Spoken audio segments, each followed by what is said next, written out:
Making fuel from plastic waste. Sounds like a cool idea, very green. But what if you're unqualified, have no knowledge or training, and don't care about safety? Well, Naturejab, or Julian Brown, is your guy. He calls himself an innovator, which I'll be honest, I initially read that as inventor, which is why I looked into him, but I don't regret that. But first, what is he actually doing? Basically, he's doing pyrolysis and cracking plastics. So pyrolysis is heating things without oxygen. So like, for example, you've probably heard of charcoal. You heat wood without oxygen present. It cooks all the stuff off. You're left with just the carbon, aka the charcoal, which is more flammable than wood. And cracking refers to breaking down complex molecules into smaller ones. So basically, he's breaking down these plastics into kind of like more basic elements. These are well-known things that have been around for a while. So the idea isn't that new, but then again, it's what is he adding to that knowledge? From what I see, it's nothing. In fact, it's the opposite. If anything, I would say that he's misleading people as to many parts of the process. So the first thing is, let's talk what he's actually making by cracking the plastic. So let's take some very common plastic like PET. That's what most of your plastic bottles are made from. If you crack PET, you get about 11 to 12% benzene by weight, according to this study I found on cracking plastics. Why does that matter? Because benzene is super toxic. Even in very small levels of exposure, you'll get terrible diseases like leukemia. In normal fuel, you can't even have more than 1% benzene, and that's the maximum. And he's making stuff that's about 10 times more concentrated than like the maximum allowed limit. He then calls it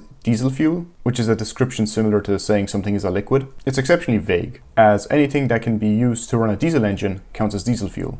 Use vegetable oil? Yep, that's diesel. Vodka? Yep, that's diesel. If it's a liquid and it can burn, you can probably use it in a diesel engine. And Julian does this a lot. He likes to walk the line of any definition. Another example of this is after cracking the plastic, he's left with like solid leftovers. He calls it a carbon-based fertilizer, as you can bury it in the ground. You know, it's good for the plants, and it's technically true. If you look at what's in the leftover solids, it contains a bunch of these really fun chemicals, and if you look at it, yeah, that's not good. And what is he saying we should do with it? Oh yeah, we should grow our food in it. I can't see how that's a bad idea. So yeah, he's making extremely toxic and dangerous chemicals, and then he's growing his food in it. I think he might actually be competing with a Chernobyl nuclear reactor technician on who can get a game-ending disease first. And if you look at the dates on some of the papers I'm showing, they're literally from 2005. That's like 20 years ago. We've known this stuff for a very long time. And many of the processes that he's using are even older than that. But Julian acts like all of these are new innovations. But what I think is really bad is also his complete lack of health and safety. To give you an idea, he's already blown himself up once. So you know this is going to be good, right? So no safety gear. He just wears a snazzy suit, you know, gotta look good. Which I have a theory why he does this, but that's for later. In another one of the videos, he was sniffing the fumes off his crude oil, which in truth might start to explain some things. He was using a yoga ball, a normal yoga ball, for the gas reservoir to capture the methane being produced, which blew up. So naturally he replaced the yoga ball with an air compressor, which isn't really an improvement. Basically, because as you compress gas, it gets hotter, as it is the same amount of heat energy, but less space, which makes it more concentrated,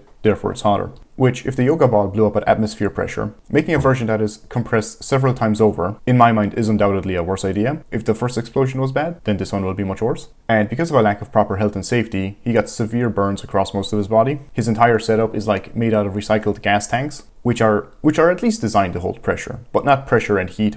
But I'm not really educated enough, I'm not an engineer to say if it's an actual issue. It just looks very sketchy to me, especially since many of these things are scavenged from dump yards. And the last major issue is that he's doing it in his backyard. And take a moment and imagine that you had a neighbor and his hobby is burning plastic. I'm sure he's loved all around by everybody. Just everything he does is so sketchy. And if it wasn't for the fact that he's dealing with stuff that naturally wants to explode and kill you, and he's doing it in a place where people actually live, it would actually be funny. But Kola, progress is costly, it's about the results.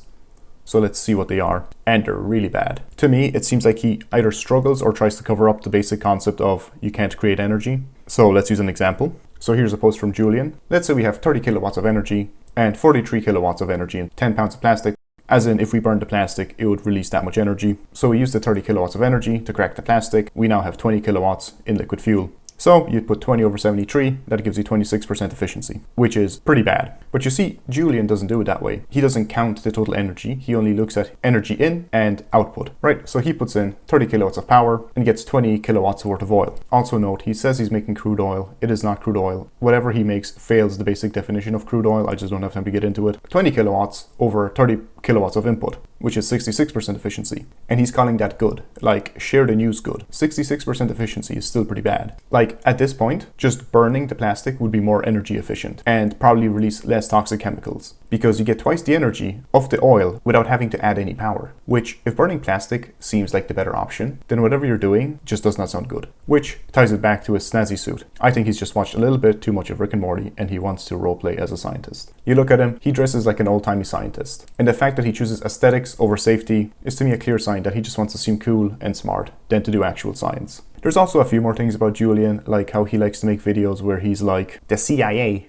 ain't after me because I make fuel from plastic, but because I make people think different. And it's done in the style of those like inspirational podcasts. I don't know. It's very weird. But yeah, a very peculiar person. If he wasn't potentially making turbo-toxic stuff in a residential area around other people, it might be funny.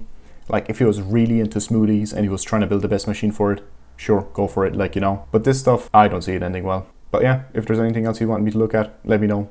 Later.